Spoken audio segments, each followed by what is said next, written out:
Why has it got to be called Princess, anyway? Walter Kennedy asked, his harsh Irish accent in full force. John Roberts sighed as he relaxed his grip on his mop.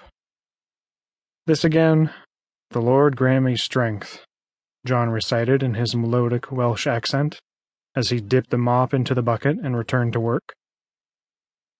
The hot sun beat down on the two young men as they toiled away on the slave ship called Princess.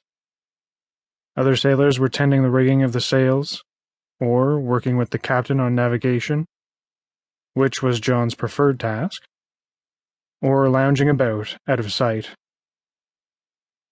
All I'm saying is, we's only making £3 a month.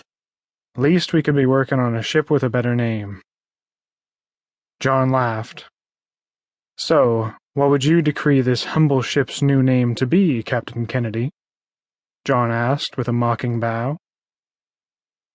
Kennedy stopped working and placed his hand on his chin as he looked away in thought. Roberts also stopped working and watched the wheels in his friend's brain go to work. Sweat dripped off the smaller man's nose, and Roberts felt dampness on his own forehead and hairline. Since joining the slave ship Princess, Kennedy had been equally a source of entertainment and a thorn in John's side.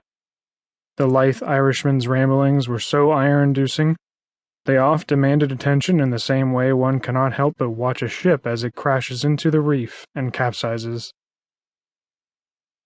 "The gallant," Kennedy stated with pride. John laughed heartily, his 7-foot-tall frame heaving with each burst of sound. Kennedy was not amused. "Oi, I should like to see you come up with something better." John gradually ceased his laughter and found his voice again. He wiped sweat off his brow and tears out of his eyes. No, the name wasn't the issue, just the appearance you took while pronouncing it. One would think you were some biblical character come to life.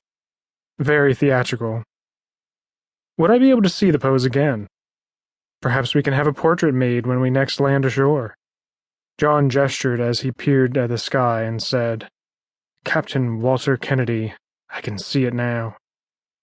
John once again went into a fit of laughter, with some of the crew around them joining in.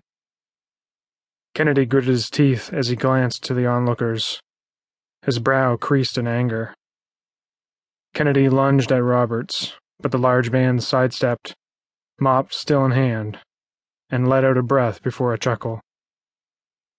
The Welshman brandished the mop like a sword, with the dirty cloth dripping to the ship's deck in front of him.